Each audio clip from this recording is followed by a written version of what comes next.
Assalamualaikum warahmatullahi wabarakatuh. Jika pada video sebelumnya kita sudah membahas tentang kebijakan pemerintah militer, kebijakan pemerintahan sipil, dan juga kebijakan pemerintahan terhadap organisasi yang beredar pada masa pendudukan Jepang, maka sekarang kita beralih di kebijakan ekonomi. Karena Jepang fokus dalam Perang Asia Timur Raya, maka kebijakan ekonominya juga tidak terlepas dari kebutuhan perang. Kebijakan ini biasa disebut dengan kebijakan ekonomi perang. Dengan menerapkan beberapa kebijakan, diantaranya adalah perkebunan teh, kopi, tebu, dan lain-lain yang tumbuh subur pada masa Hindia Belanda harus diganti dengan tanaman jarak. Tanaman jarak digunakan untuk bahan pelumah senjata dan bahan bakar kapal perang milik Jepang. Bahkan sampai sekarang tanaman jarak bisa dimanfaatkan sebagai bahan baku biodiesel loh. Kebijakan selanjutnya adalah peningkatan produksi padi, karena padi merupakan bahan pangan kebutuhan perang. Mengingat para tentara Jepang juga mengonsumsi nasi seperti kita. Maka ditetapkan perluasan lahan pertanian dengan mengubah fungsi perkebunan dan hutan untuk dijadikan sawah. Selain itu, petani juga wajib menyetor 30% hasil panen kepada pemerintah, meskipun kenyataannya di beberapa daerah wajib menyetor lebih dari 30%. Untuk mengawasi penyetoran padi yang dilakukan oleh para petani, Jepang membentuk suatu badan pengelolaan pangan yang disebut dengan Sokuryo Kondei Zimojo. Sekarang kita beralih pada kebijakan pendidikan. Jika pada masa pemerintahan kolonial Hindia Belanda yang bisa mendapatkan pendidikan hanya golongan Eropa, Timur Asing, dan para bangsawan, namun pada masa Jepang pendidikan ditujukan untuk semua kalangan. Tetapi pada masa ini peminatnya menurun drastis. Hal ini disebabkan yang seharusnya sekolah untuk menuntut ilmu diubah sebagai tempat doktrinasi pencapaian kemenangan Perang Asia Timur Raya. Orientasi pendidikannya bukan lagi pada ilmu pengetahuan, melainkan fokus pada pendidikan semi-militer. Jadi peserta didik diajarkan bagaimana mempersiapkan diri menghadapi Perang Asia Timur Raya. Kebijakan terakhir yang akan kita bahas adalah kebijakan sosial dan budaya. Romusa merupakan kebijakan sosial yang tadinya bersifat sukarela, bertujuan untuk membantu Jepang dalam mempercepat kemenangan Perang Asia Timur Raya. Untuk Asia baru, kita wajib berusaha segiat-giatnya buat memenuhi kebutuhan untuk kemenangan akhir. Misalnya, pembikinan lapangan terbang dimaksudkan sebagai alat yang kuat untuk menyerang musuh sehingga habis. Untuk mempercepat pengiriman bala tentara atau barang kebutuhan yang penting, perlu sekali dibikin jalan kereta api. Begitu juga dibuat kapal-kapal sebanyak-banyaknya. Selain daripada itu, juga sangat dibutuhkan pekerjaan di pabrik-pabrik untuk membuat peluru, alat senjata, dan sebagainya.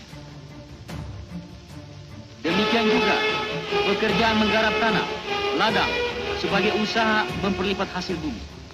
Apabila keadaan masyarakat di tanah Jawa sudah sampai di tingkatan tersebut, maka tidak akan timbul kesulitan sesuatu pun juga, meskipun peperangan terus berlangsung lama. Bagi pekerjaan yang penting itu, dibutuhkan tenaga pekerja yang besar.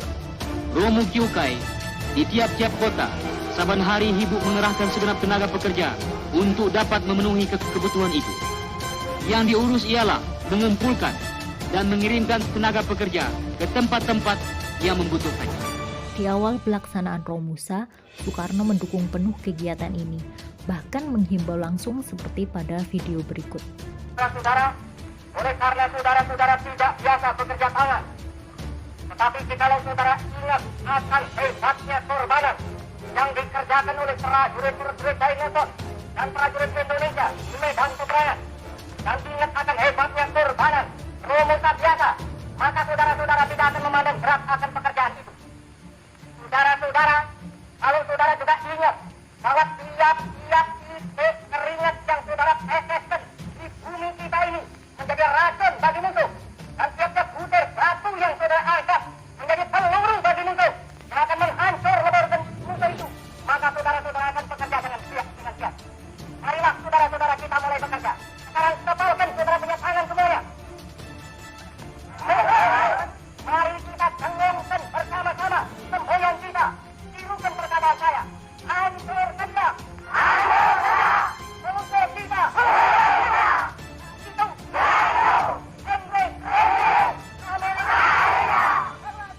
Namun pada perkembangannya, kebijakan Romusa ini justru malah menimbulkan banyak sekali korban kelaparan, busung lapar berujung kematian.